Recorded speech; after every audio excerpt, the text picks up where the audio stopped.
सो students अपना जो next problem है वो डिफरेंट कॉन्सेप्ट पर बेस्ड है। क्वेश्चन है in the following two APs, AP आपको गिवन है, find the number of common terms. Okay, आपको दोनों में कॉमन टर्म्स बताने हैं कि कितने टर्म्स जो है वो कॉमन है। ओके, अब ऐसा नहीं कि हम कॉमन टर्म्स को काउंट करने लगे। स्टार्ट कैसे करना है, जब भी इस टाइप का हमें प्रॉब्लम मिले तो आप सबसे पहले तो ये करिए कि उन दोनों का फर्स्ट टर्म कौन सा कॉमन है वो देखिए। तो जो फर्स्ट कॉमन टर्म है दैट इज 23, तो हमारी जो रिक्वायर्ड एपी है उसका फर्स्ट टर्म तो हमें मिल गया दैट इज 23। ओके, अब इसका जो कॉमन डिफरेंस होगा, कॉमन डिफरेंस क्या होगा, ऑब्वियस सी बात है कॉमन डिफरेंस होगा इन दोनों के कॉमन डिफरेंस का एलसीएम। ओके, इन दोनों का जो कॉमन डिफरेंस होगा उसका एलसीएम। एक छोटा सा एग्जांपल लेके देखते हैं अपन। जैसे सपोज करो 1 + 2 plus 1 + 3 + 5 + 7 + 9 + 11 and plus there is 13 and so on. ये एक सीरीज हुई। दूसरी हम सीरीज लेते हैं, दूसरी सीरीज हमने ली later that is 2 + 5 + 8 + 11 and so on. Okay, तो अगर आपसे पूछा जाए कि इन दोनों की जो कॉमन सीरीज बनेगी उसका जो कॉमन डिफरेंस हो वो क्या होगा, तो आप देखिए यहाँ पर इसका जो कॉमन डिफरेंस है दैट इज 2, इसका जो कॉमन डिफरेंस है दैट इज 3। ओके, इन दोनों का जो फर्स्ट कॉमन टर्म है दैट इज 5, सेकंड जो इनका कॉमन डिफरेंस आएगा दैट इज 11। ओके, तो इनकी जो कॉमन सीरीज बनेगी वो इस टाइप से बनेगी, और इसका जो कॉमन डिफरेंस आ रहा है दैट इज 6, मींस इन दोनों की कॉमन डिफरेंस का जो है वो एलसीएम है। ओके, तो हमें ये समझ आ गया कि इन दोनों का जो कॉमन डिफरेंस है उसके एलसीएम हमारी जो रिक्वायर्ड एपी है उसका कॉमन डिफरेंस होगा। तो d1 का वैल्यू, इसका जो कॉमन डिफरेंस है दैट इज 4, d2 का वैल्यू, इसका जो कॉमन डिफरेंस है that is 7, so our required common difference is 28। इन दोनों का जो कॉमन डिफरेंस होगा वो 28 होगा। ओके, चलो इतना तो हमें समझ आ गया। अब हम ये देखते हैं कि हमारी जो कॉमन सीरीज बनेगी उसका लास्ट टर्म जो होगा वो 407 से ज्यादा तो नहीं होगा। 407 हो सकता है, नहीं भी हो सकता, लेकिन उससे ज्यादा तो नहीं होगा। ओके, तो हमारी जो सीरीज है उसका जो लास्ट टर्म होगा, और सपोज मैंने मान लिया let number of terms, let number of common terms, number of common terms are n, तो nth टर्म इसका लास्ट टर्म हुआ हमारी कॉमन सीरीज का, तो उसका nth टर्म क्या होगा, t nth होगा that is a plus n minus 1 into d is what 28, और ये जो होगा वो 407 से 407 से या तो छोटा होगा या इक्वल भी हो सकता है। ओके, इसको सॉल्व करते हैं तो ये हो जाएगा n minus 1 into 28 is less than, ये हो जाएगा that is 4, 10 minus 2 that is 8 and there is 3, so there is 384. Okay, so n minus 1 is less than equals to 384 over 28, so n का जो वैल्यू आएगा that is 384 upon 28 plus 1, इसको cancel करते हैं, ये कैंसिल हो जाएगा तो 21 times, so there is 10 104, so ये कुछ 104 means 28, 4 तो नहीं होगा, 3। Okay, so that is 13 point something. So यहाँ से अगर आप ध्यान से देखेंगे तो n का जो वैल्यू आ रहा है दैट इज 14 पॉइंट समथिंग से छोटा आ रहा है। Okay, so n is less than और इक्वल्स टू 14 पॉइंट समथिंग, और क्योंकि नंबर ऑफ जो टर्म्स हैं वो तो कभी भी फ्रैक्शन में नहीं जाएंगे, तो इससे छोटा इंटीजर कौन सा होगा that is 14। Okay, so number of common terms हुए 14, तो इन दोनों सीरीज में जो नंबर ऑफ कॉमन टर्म्स है वो है 14। ओके, आपसे क्वेश्चन ये भी पूछा जा सकता है find the highest term of the common series, तो वो t14 ही होगा। ओके, तो जब भी इस टाइप का प्रॉब्लम हमें मिले तो आप सबसे पहले तो पहला टर्म देख लें कॉमन, उस कॉमन सीरीज का कॉमन डिफरेंस क्या होगा, इन दोनों सीरीज के कॉमन डिफरेंस के एलसीएम के इक्वल।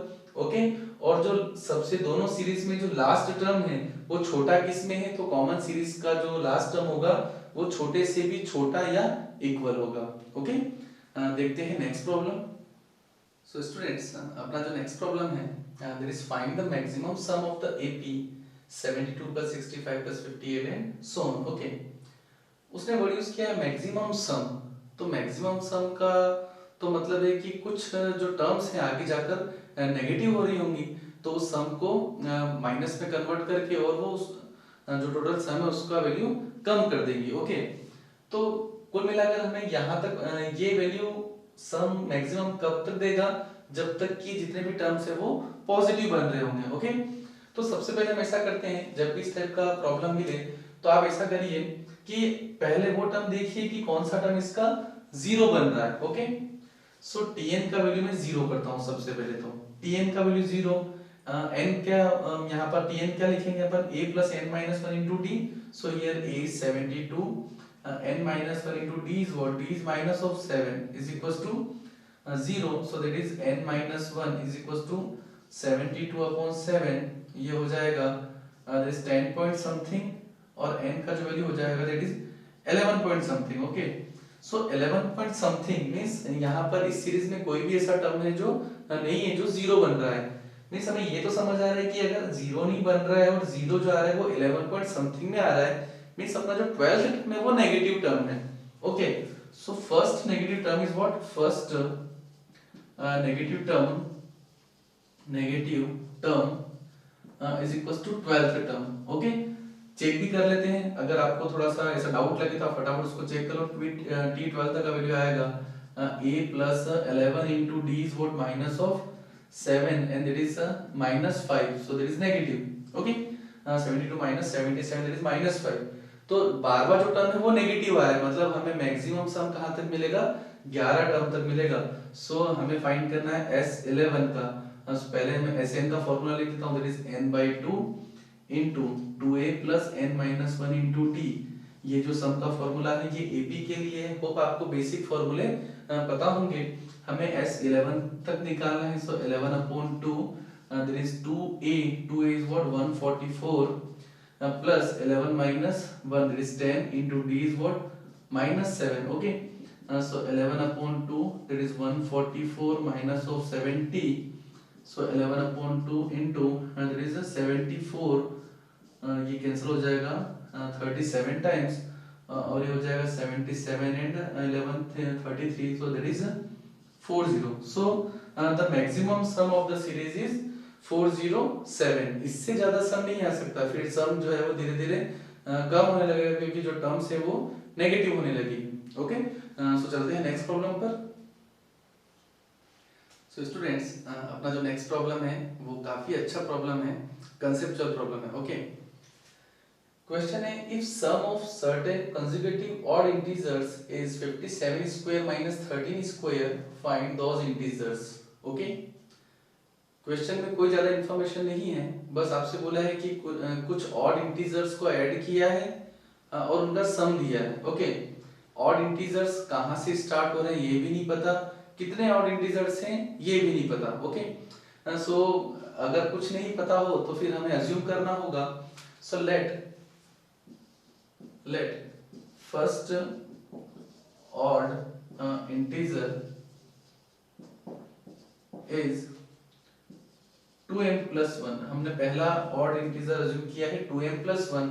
कंसेक्यूटिव की बात हो रही है तो सीरीज बनेगी 2m plus 1, 2m plus 3, 2m plus 5, कहां तक चलेगी हमें नहीं पता, इसलिए हम अज्यूम करते हैं कि ये n टर्म्स तक जा रही है।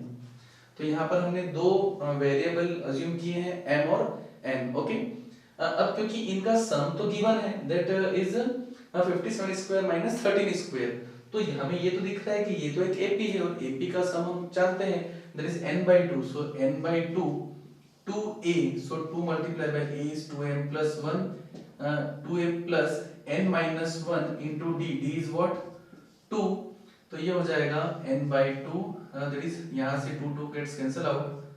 ओके, सो इसको मैं फिर से यहाँ से लिख देता हूँ n into that is 2m plus 1 plus n minus 1। Okay, 1 gets cancel out, so ये हो गया n into 2m plus n, यहाँ से हम देखेंगे कि n स्क्वायर प्लस 2mn हमें मिला है। ओके, लेकिन ये जो हमें आंसर मिला है और उसको हमने जो क्वेश्चन में जो गिवन है दोनों को अगर हम कंपेयर करें तो कंपैरिजन नहीं हो रहा। ओके, क्वेश्चन के अकॉर्डिंग अगर आप देखेंगे उसका सॉल्यूशन, उसका जो सम गिवन है वो दो परफेक्ट स्क्वायर का डिफरेंस गिवन है, तो हमें इस क्वेश्चन को हमारा जो आंसर निकला उसको भी दो परफेक्ट स्क्वायर के डिफरेंस में कन्वर्ट करना चाहिए। ये हो जाएगा, अगर मैं यहाँ पर ऐसा करूं n square plus 2mn plus m square और माइनस एम स्क्वायर कर दूं तो ये हो जाएगा m plus n whole square minus m square.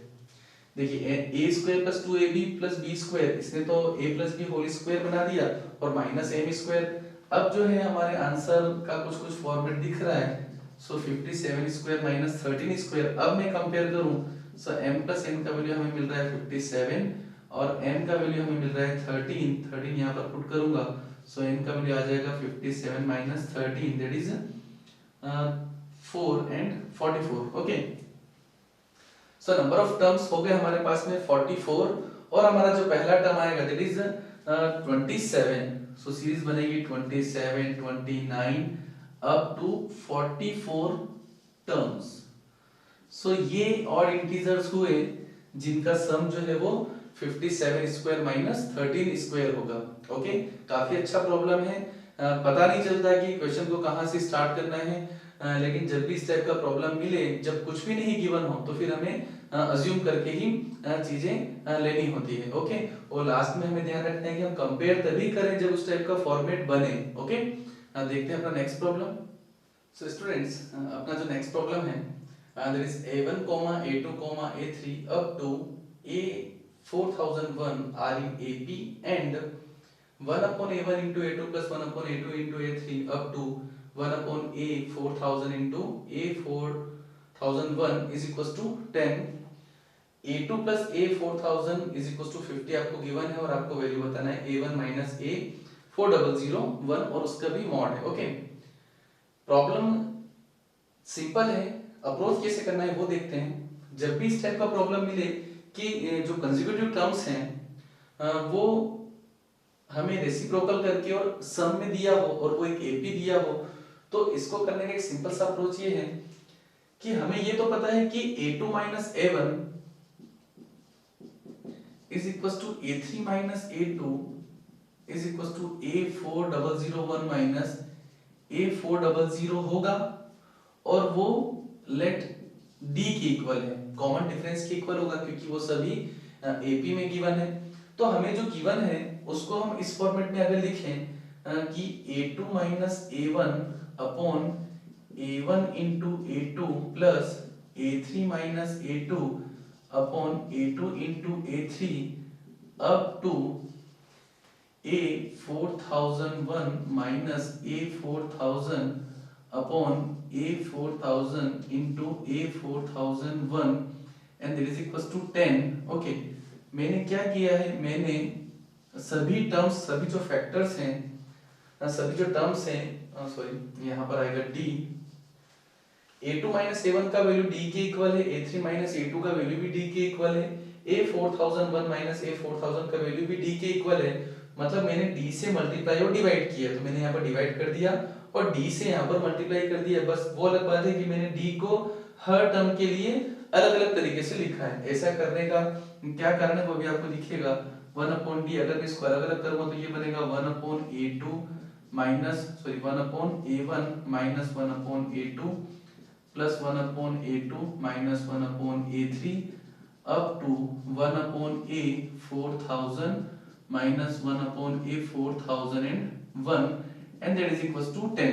Okay, अगर आप ध्यान से देखें तो सभी टर्म जो है वो कैंसिल होते जा रहे हैं। अगर पहला टर्म बचेगा तो हमारे पास में लास्ट टर्म बचेगा, so 1 upon d and that is 1 upon a1 minus 1 upon a4001 and that is equals to 10। Okay, तो ये हो जाएगा एलसीएम लेने पर a4001 minus a1 upon a1 into a4001 is equals to 10 times d। a4001 को क्या लिख सकते हैं, there is a1 plus n minus 1 into d, so there is 4000 into d minus a1 upon a1 into a4001 is equals to 10d। a1 gets cancel out, d gets cancel out, 10 gets cancel out, so यहाँ से आ जाएगा a1 into a400 का value जो मिल रहा है हमें that is 400। Okay, equation number, इसको मैंने नाम दे दिया है 1। ओके, अब देखते हैं जो हमारी सेकंड हमें जो given that is a2 plus A4001 is equal to 50, तो उसका यूज करना है।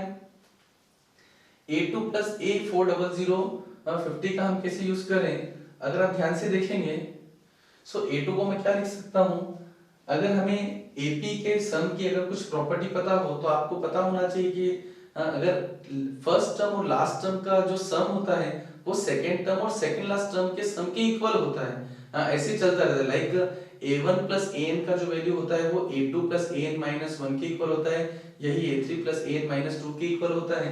तो A2 प्लस A4000 का जो वैल्यू होगा, A2 प्लस A4000 का जो वैल्यू होगा that is equal to A1 plus A4001, और ये आपको दिया है 50 के equal. Okay, that is equation number second. दोनों का प्रोडक्ट भी दिया है, दोनों का सम भी दिया है, तो दोनों का डिफरेंस क्या हो जाएगा, दोनों का डिफरेंस हो जाएगा दैट इज A1 माइनस 4001, इसका मॉड हो जाएगा दोनों के सम का स्क्वायर, दोनों के सम का स्क्वायर माइनस 4 टाइम्स दोनों का product. Okay, and under root of that. So यहां से दोनों का सम हमें गिवन है that is 50, so 50 square that is 2500 minus 4 times दोनों का जो प्रोडक्ट है that is 400, so that is 1600 under root of that, और ये हो जाएगा 900, so 30, so 30 is the required answer. Okay, तो ये भी काफी सिंपल क्वेश्चन है, लेकिन अप्रोच थोड़ा सा डिफरेंट है। जब भी इस टाइप का क्वेश्चन मिले, मैं आपको बता चुका हूं कि रेसिप्रोकल करके आपको अगर सम गिवन हो तो आपको उसको d से मल्टीप्लाई करना है और d को इस तरीके से लिखना है कि सभी टर्म जो है वो कैंसिल होते चले। ओके, और यहाँ पर एक और जो कॉन्सेप्ट था कि फर्स्ट टर्म और लास्ट टर्म का जो सम होता है वो सेकंड और सेकंड लास्ट टर्म के सम की ओर एज इट इज वो चलता रहता है। ओके, ये भी हमें पता होना चाहिए। ठीक है, देखते हैं अपना नेक्स्ट प्रॉब्लम। अपना जो नेक्स्ट प्रॉब्लम है there is x power 15 minus x power 13 series बनी हुई है, that is equals to 7 for x greater than 0, then prove that x to the power 16 is greater than 15। Okay, problem ये तो दिख रहा है कि सीरीज का प्रॉब्लम है, तो सबसे पहले हम इसको सम कर लेते हैं। नंबर ऑफ टर्म्स कितने दिख रहे हैं, there is 1 2 3 4 5 6 7 and 8। Okay, 8 terms हैं यहाँ पर हम काउंट कर पा रहे हैं इसलिए मैंने काउंट किया, अदरवाइज हमें फॉर्मूला यूज करना होता। ओके, यहाँ पर जो एक जीपी फॉर्म हो रही है और जीपी का रेशियो कितना है, that is -1 upon x square, -1 upon x square. Okay, so इसका जो सम होता है दैट इज जीपी का सम लिख लेते हैं, that is a into r to the power n minus 1 over r minus 1। So ऐसे हो जाएगा, a की जगह पुट करता हूं x to the power 15, here r is -1 upon x square whole to the power, number of term जो हो गई वो हमारी 8 हो गई, -1 अपॉन r is -1 upon x square and -1 and that is 7। Okay, यहाँ पर मल्टीप्लाई करता हूँ, so that is x power 15, ये बनेगा 1 अपॉन x पावर 16, सो ये बनेगा 1 upon x minus x power 15 upon यहाँ बनेगा minus of 1 minus x square over x square and that is equals to 7, और इसको सिंपलीफाई करें अगर मैं इसको एलसीएम लूंगा सो ये हो जाएगा x to the power 16। Okay, यहाँ हो जाएगा 1 minus x to the power 16 upon x upon -1 minus x square upon x square that is equals to 7। Okay, minus से मल्टीप्लाई हम ऊपर नीचे कर देते हैं, तो ये हो जाएगा x power 16 minus 1 upon x square plus 1, और यहाँ पर x हो जाएगा extra and that is equals to 7। क्योंकि हमें x टू द पावर 16 को ग्रेटर देन 15 प्रूफ करना है, तो हम x टू द पावर 16 को एक तरफ रखते हैं, बाकी टर्म्स को दूसरी तरफ ले जाएं। सो ये हो जाएगा 7 into X square plus 1 upon x। So x to the power 16 का वैल्यू हो रहा है 7 into X plus 1 upon X plus 1। मैंने इस तरीके से इसलिए लिखा है क्योंकि आपको पता होना चाहिए कि अगर x का वैल्यू 0 से बड़ा है तो x plus 1 upon x is always greater than equals to 2। Okay, so यहाँ से आपको पता होना चाहिए कि x प्लस 1 अपॉन x का जो वैल्यू होता है वो हमेशा 2 से बड़ा होता है। ओके, 2 से बड़ा होता है। इक्वलिटी कब लगती है, जब x का वैल्यू 1 होता है, but in that case x का वैल्यू 1 नहीं हो सकता क्योंकि वो इसको इनफाइनाइट बना देगा।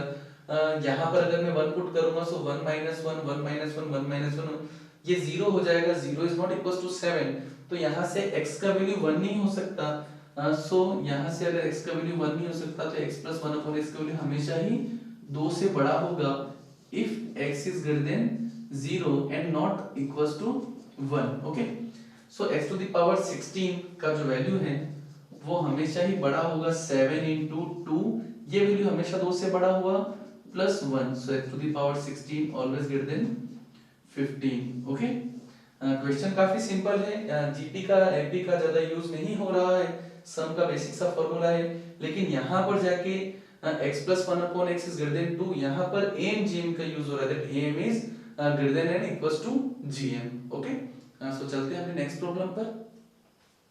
सो स्टूडेंट्स, अपना जो नेक्स्ट प्रॉब्लम है वो जेईई एडवांस में पूछा गया क्वेश्चन है। क्वेश्चन है summation r is from 1 to 4n minus 1 to the power r into r plus 1 upon 2 into r square। Okay, तो सबसे पहले तो क्वेश्चन को हम सीरीज के फॉर्म में लिख लेते हैं। जब मैं r का वैल्यू 1 पुट करूंगा सो दैट बिकम्स ऑड, सो ये हो जाएगा माइनस ऑफ 1 स्क्वायर, 2 पुट करने पर भी वो ऑड ही आ रहा है, that is minus 2 square, 3 put करने पर वो इवन बन रहा है, 4 पुट करने पर वो इवन बन रहा है, 5 पुट करने पर वो अगेन ऑड बन रहा है, और ये जो सीरीज है वो कुछ इस टाइप से चलती जा रही है। ओके, अगर हम ध्यान से देखेंगे तो हमारे जो दो फर्स्ट के दो टर्म्स हैं वो नेगेटिव हो रहे हैं एंड देन दो टर्म्स पॉजिटिव हो रहे हैं अगर मैं 4 का एक पेयर बनाऊं तो। ओके, सो यहाँ से अगर आप ध्यान से देखोगे तो हमारा जो लास्ट टर्म बनेगा दैट इज 4n स्क्वायर, उसके पहले वाला जो टर्म होगा वो भी पॉजिटिव ही होगा 4n माइनस 1 स्क्वायर, लेकिन उसके पहले वाला जो टर्म होगा दैट इज नेगेटिव, और उसके पहले वाला जो टर्म होगा वो भी नेगेटिव ही होगा। ओके, क्योंकि अगर आप ये देखेंगे तो सीरीज हमें दिख रही है, लेकिन यहाँ पर कुछ फॉर्मेट नहीं दिख रहा हमें ताकि हम इस क्वेश्चन को सॉल्व कर पाए। लेकिन अगर आप ध्यान से देखें तो अगर मैं इस प्रॉब्लम को चार टर्म्स को अगर मैं क्लब कर लूं, 4 टर्म्स में अगर क्लब करके और इस सीरीज को मैं बनाऊं तो मैं इसको लिख सकता हूं r is from 1 to n, क्योंकि अब जो सीरीज है मैं अगर 4 टर्म को क्लब कर लूंगा तो फिर मुझे r का वैल्यू 1 से लेकर n तक स्टार्ट करना पड़ेगा, क्योंकि हमारा जो सीरीज था वो 1 से लेकर 4n तक था। ओके, तो अब मैं इसको क्या लिख सकता हूं, that is 4r square plus 4r minus 1 square minus 4r minus 2 square minus 4r minus 3 square. Okay, ये लिख लिया। अब ऐसा करते हैं कि इन दोनों टर्म्स को क्लब कर लेता हूं, इन दोनों टर्म्स को हम क्लब कर लेंगे तो ये हो जाएगा r is equals to 1 to n, there is 4r square minus of 4r minus 2 square, इन दोनों को मैंने क्लब कर लिया, और ये 4r minus 1 square minus 4r minus 3 square इन दोनों को मैंने क्लब कर लिया। यहाँ से मैं a square minus b square का फॉर्मूला यूज कर सकता हूँ, सो ये हो जाएगा a minus b होने पर ये तो ये बनेगा, और a plus b होने पर ये बनेगा 8r minus 2, यहाँ पर a minus b करने पर ये 2 बनेगा, और a plus b करने पर ये बनेगा 8r minus 4। ओके, अब इसको थोड़ा और सिंप्लीफाई करते हैं, r is from 1 to n, 4r gets cancel out, ये हो जाएगा 2 into 8r minus 2 प्लस ये हो जाएगा 16r minus 8। ओके, अब क्वेश्चन काफी सिंपल सा दिख रहा है, that is r from 1 to n, ये हो जाएगा 16r and 16r, that is 32r, ये हो जाएगा -4 minus 8, that is minus of 12। अब इसका सम तो हम जानते ही हैं, 32r का सम हो जाएगा n into n plus 1 upon 2 minus 12, और ये हो जाएगा n, so that is the required answer। Okay, so जब इस टाइप का प्रॉब्लम हमें मिले तो हमें जो सीरीज में क्लब हो रहा हो, अगर सीरीज को मॉडिफाई करना पड़े तो फिर हमें इस टाइप की प्रॉब्लम को उसको मॉडिफाई करके सॉल्व करना पड़ेगा। ओके, ये एडवांस का प्रॉब्लम है, क्वेश्चन काफी अच्छा है, लेकिन जब आप इसको हमें इसको देखने से तो कोई फॉर्मेट नहीं दिख रहा, लेकिन 4 टर्म को क्लब करके हमें फॉर्मेट दिख रहा है। ओके, देखते हैं अपना नेक्स्ट प्रॉब्लम। सो स्टूडेंट्स, अपना जो नेक्स्ट प्रॉब्लम है वो डबल सिग्मा पर बेस्ड है। जब भी डबल सिग्मा के प्रॉब्लम आते हैं तो बच्चा मैक्सिमम तो ऐसा सोचता है कि ये क्वेश्चन अपने लेवल से बाहर चला गया है, लेकिन उसका भी एक स्टैंडर्ड अप्रोच है। आप कुछ चीजें याद रखेंगे तो डबल सिग्मा का क्वेश्चन भी काफी इजी होता है। ओके, यहाँ पर क्वेश्चन है summation j is from 1 to n and summation i is from 1 to n I into j। Okay, जब क्वेश्चन को देखकर आपको पता चलेगा कि i और j जो है वो एक दूसरे पर डिपेंड नहीं कर रहे हैं। ओके, क्योंकि i और j में कोई रिलेशन नहीं गिवन है, मींस वो एक दूसरे से इंडिपेंडेंट है, और जब वो एक दूसरे से इंडिपेंडेंट हो, इन दैट केस क्वेश्चन काफी सिंपल है। ओके, तो क्या करेंगे, j is from 1 to n, यहाँ पर j को मैं बाहर ले सकता हूँ क्योंकि वो तो i पर डिपेंड नहीं कर रहा, so that is i from 1 to n and that is i। Okay, i from 1 to n, ये तो हो गया j, और इसका सम तो हम जानते हैं 1 plus 2 plus up to n, so that is n into n plus 1 upon 2। Okay, अब क्योंकि n into n plus 1 upon 2 को भी हम बाहर ले सकते हैं क्योंकि वो j के ऊपर डिपेंड नहीं कर रहा। अगर वो j के ऊपर डिपेंड नहीं कर रहा तो हम उसको बाहर लेके आएंगे और ये फिर से वही बन गया 1 plus 2 plus 3 up to n, so that is n into n plus 1 upon 2 into n into n plus 1 upon 2, that is n into n plus 1 upon 2 whole square। Okay, so इसका जो आंसर हुआ वो हुआ n into n plus 1 upon 2 whole square, जब i और j एक दूसरे पे डिपेंड नहीं कर रहे हैं। ओके, अब कुछ प्रॉब्लम देखते हैं जिसमें i और j एक दूसरे पे डिपेंड करते हैं। ओके, सो स्टूडेंट्स नेक्स्ट जो प्रॉब्लम है उसमें भी डबल सिग्मा का ही यूज हो रहा है, लेकिन यहाँ पर एक कंडीशन गिवन है that i is not equals to j। Okay, इसके पहले वाले क्वेश्चन में हमें i और j के ऊपर कोई भी कंडीशंस नहीं गिवन थी, तो हमने सिंपली i और j को इंडिपेंडेंट माना था और j को हम बाहर लेके आए थे। पहले i के लिए हमने समेशन निकाला एंड देन फिर हमने j के लिए समेशन निकाला। ओके, सो इस क्वेश्चन को कैसे अप्रोच करें, आप अगर ध्यान से देखें तो i और j, जब मैं इसको ओपन करूंगा, पहले हम i को ओपन करेंगे फिर हम j को ओपन करेंगे, तो इस पूरी सीरीज में वो टर्म्स भी होंगे जब i और j इक्वल होंगे। Okay, like 1 1 2 2 3 3 n n। Okay, तो क्या मैं इस सीरीज को ऐसा लिख सकता हूं, that is summation i is from 1 to n, sorry j is from 1 to n and I is from 1 to n, I into j minus, जब कोई भी कंडीशन नहीं हो, मैंने और वो केस माइनस कर दिए हैं जब i और j इक्वल हो जाए, और i और अगर j इक्वल हो जाए तो दोनों में से किसी भी एक को लिख लेता हूं मैं, सो i स्क्वायर। क्या ये समेशन इसके इक्वल लिखा हुआ है? हाँ, क्योंकि यहाँ पर मैंने वो कंडीशन को माइनस कर दिया जब i और j इक्वल थे और वो हमें नहीं चाहिए तो उसमें से हमने सब्सट्रैक्ट कर दिया। इसका फॉर्मूला हम जानते हैं, मैं एक बार और बता देता हूँ। i और j एक दूसरे से इंडिपेंडेंट है, तो पहले मैं i के लिए सॉल्व करूंगा, तो ये बनेगा j is from 1 to n and j into n into n plus 1 upon 2। Okay, और इसका सम तो हम जानते हैं, that is n into n plus 1 into 2n plus 1 over 6।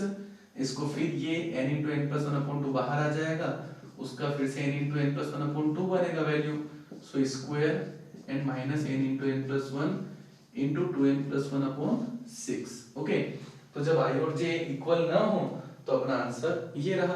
Approach बिल्कुल आपको याद रखना है कि क्वेश्चन को, डबल सिग्मा वाले क्वेश्चंस को हमें कैसे स्टार्ट करना है। ओके, देखते हैं कुछ और प्रॉब्लम्स। स्टूडेंट्स देखते हैं अपना नेक्स्ट प्रॉब्लम जिसमें i और j के बारे में, कुछ i और j जो है वो एक दूसरे पे डिपेंड कर रहे हैं। ओके, क्वेश्चन है summation j is from 1 to n and summation i is from 1 to n i into j, और कंडीशन गिवन है कि i जो होना चाहिए वो j से हमेशा छोटा होना चाहिए। मैं आपको एक सबसे छोटा सा एग्जांपल देकर समझाता हूँ कि सपोज आपको बोला है i is from j is from 1 to 3 and similarly i is from 1 to 3 and i dot j की वो बात कर रहा है। ओके, तो हम इसको ओपन करते हैं। इसको ओपन कैसे करेंगे, इसको जब ओपन करेंगे तो ऐसा कुछ बनेगा 1 into 1 plus 1 into 2 plus 1 into 3। मैं इसको इस टाइप से लिख रहा हूँ, there is 2 into 1 plus 2 into 2 plus 2 into 3, फिर 3 into 1 plus 3 into 2 plus 3 into 3। Okay, पहले हमने i को 1 रखा, फिर j को 1 to 3 रखा, फिर i को हमने 2 रखा, j को 1 to 3 रखा, i को हमने 3 रखा, फिर j को 1 to 3 रखा। ये हमने i के वैल्यूज लिए हैं और ये हमने j के वैल्यूज लिए हैं। ये अपना i है, ये भी i है, ये भी i है, बस ये वैल्यूज चेंज होते जा रहे हैं j के। ओके, अब अगर आपसे मैं बोलूं कि अगर i जो है वो j से छोटा हो, तो अगर i को j से छोटा हो, इक्वल नहीं है, j से छोटा है, तो i कहाँ दिख रहा है हमें, ये रहा i और ये रहा j, ये वाला मतलब मुझे वैल्यू चाहिए।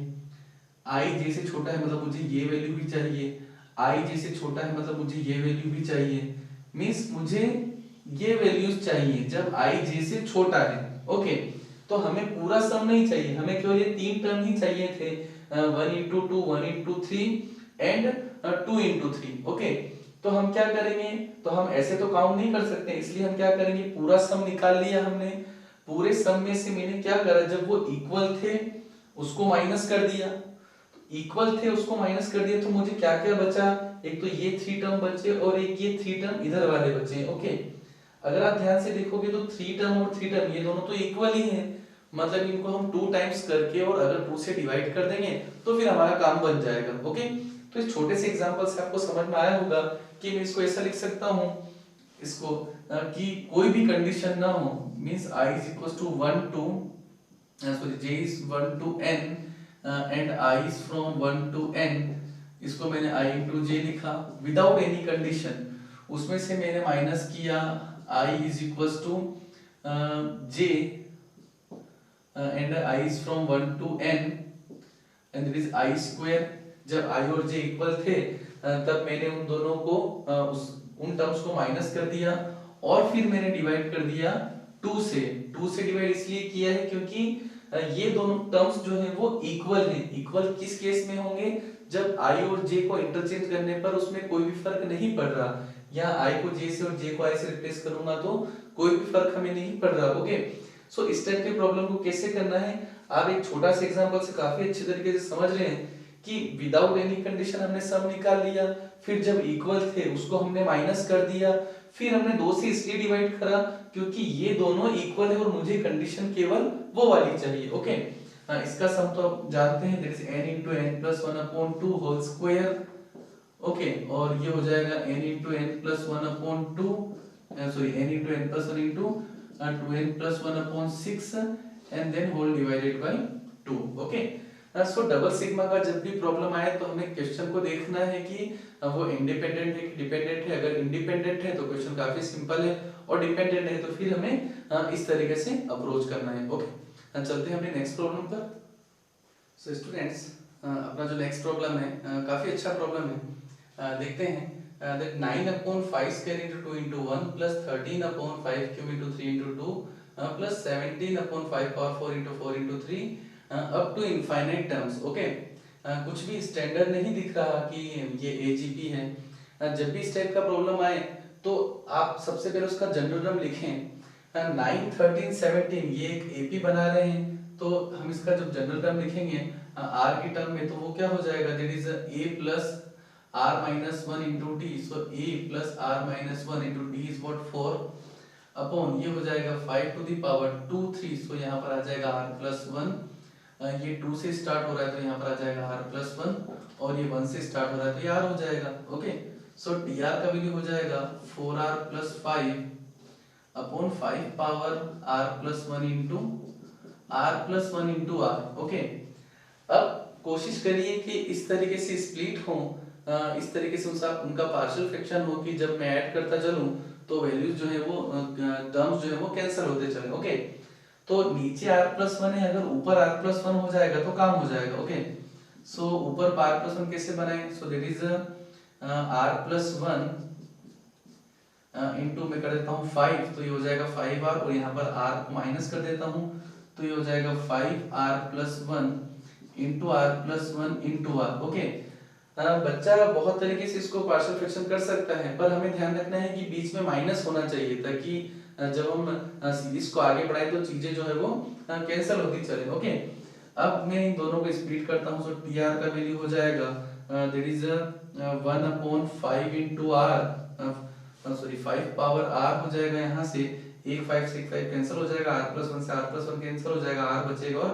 5 पावर r बचेगा माइनस, यहाँ पर हो जाएगा आपका r से r कैंसिल आउट हो जाएगा and that is 1 upon 5r plus 1 into r plus 1। Okay, अब हम सम करेंगे तो सम क्या हो जाएगा, हमारा सम हो जाएगा r is from 1 to infinite and that is tr। Okay, sum कर 1 से स्टार्ट करते हैं, वैल्यू पुट करेंगे, सो 5 into 1 minus 1 into 5 square into 2, फिर 2 पुट करेंगे, सो 5 square into 2 minus 1 upon 5 cube into 3 up to infinite तक चलेगा वो। ओके, ये वाली जो टर्म्स है वो कैंसिल होती जा रही है, इनफाइनाइट वाला जो टर्म होगा वो टेंड्स टू 0 बनेगा, so our answer is 1 upon 5। Okay, so answer जो है वो एग्जैक्टली 1 upon 5 नहीं होगा, 1 upon 5 से थोड़ा सा छोटा होगा। ओके, मीन्स जब भी जैसे कि आपसे क्वेश्चन पूछा, हम थोड़ा सा अगर इसको फंक्शन में चले, आपसे वैल्यू पूछा that what is the value of 5s greatest integer of that,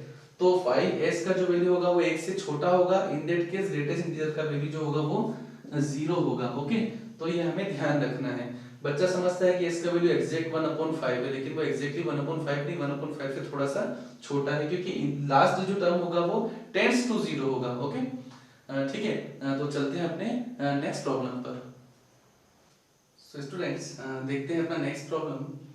problem है if the ratio of sum of n terms of two AP are 3n + 8 upon 7n + 15, then find the ratio of their 12th terms. Okay, so start कैसे करना है, दोनों series मान लेता हूं मैं, दोनों की जो n टर्म्स का जो सम होगा that is n/2 2a1 + n-1 into d1। ये मैंने पहली सीरीज अज्यूम की है क्योंकि नंबर ऑफ टर्म्स दोनों में सेम दिए हैं, और कॉमन टर्म और कॉमन डिफरेंस और फर्स्ट टर्म उनका जो है वो हमें नहीं पता, इसलिए हमने दोनों को डिफरेंट लिया है, that is 3n + 8 upon 7n + 15। Okay, n/2 gets cancel out, तो ये हो गया 2a1 + n-1 into d1 upon 2a2 + n-1 into d2, and that is equals to 3n + 8 upon 7n + 15। अब हमें जो फाइंड करना है वो फाइंड करना है रेशियो ऑफ 12th टर्म। तो 12th टर्म का रेशियो फाइंड करना है, तो 12th टर्म क्या होगा, that is a1 + 11d1 upon a2 + 11d2।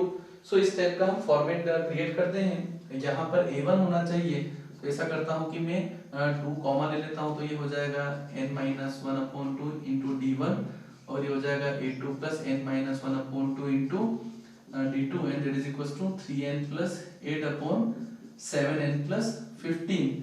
अब अगर n-1/2 का वैल्यू 11 हो जाता है, मींस n-1/2 का वैल्यू अगर 11 हो जाता है, n का वैल्यू अगर 23 में पुट करता हूं, तो अपना जो इक्वेशन हो जाएगा ये हो जाएगा a1 + 11d1 upon a2 + 11d2, and that is equals to 3 into 23 plus 8 upon 7n plus 7 into 23 plus 15। Okay, सो आप देखिए ये आपका 12th टर्म है पहली सीरीज का, और ये 12th टर्म है सेकंड सीरीज का, और जो भी उसको सॉल्व करने पर हमें जो भी आंसर मिलता है। ओके, ये तो इसका स्टेप वाइज प्रोसीजर हुआ, लेकिन मैंने वहां पर एक ट्रिक लिखी हुई है कि अगर आपको समेशन का फॉर्मेट जो fn/gn टाइप का दिया हो, फंक्शन है n का और g भी फंक्शन है n का, तो उनका जो टर्म्स का जो रेशियो होता है उसमें आप क्या करिए, बस n को 2n-1 से रिप्लेस कर दीजिए। तो उस ट्रिक को देख लेते हैं हम। यहाँ पर आपको सम गिवन था that sn1 upon sn2 is equals to 3n + 8 upon there is 7n + 15। तो यहाँ से tn1 upon tn2 हो जाएगा 3n को हम पुट करेंगे 2n-1 + 8 upon 7 times 2n-1 + 15। अब आप n को जो भी आपसे पूछा है 12th टर्म पूछा है, तो आप n को 12 पुट करिए और आपको आंसर मिलेगा। तो प्रोसीजर थोड़ा सा लंबा है, लेकिन ट्रिक थोड़ी सी काम की है। ओके, तो ट्रिक को याद रखना है, रटना नहीं है। ओके, सो आई होप कि इस वीडियो में आपका जो रिवीजन होगा प्रोग्रेशन का वो काफी कम समय में पूरा हो जाएगा, क्योंकि हमने इसमें सभी कॉन्सेप्ट्स को कवर किया है। ओके, सो अपना जो नेक्स्ट चैप्टर होगा that is binomial theorem. Okay, so मिलते हैं नेक्स्ट लेक्चर के साथ में, नेक्स्ट टॉपिक के साथ में। Okay, goodbye, take care.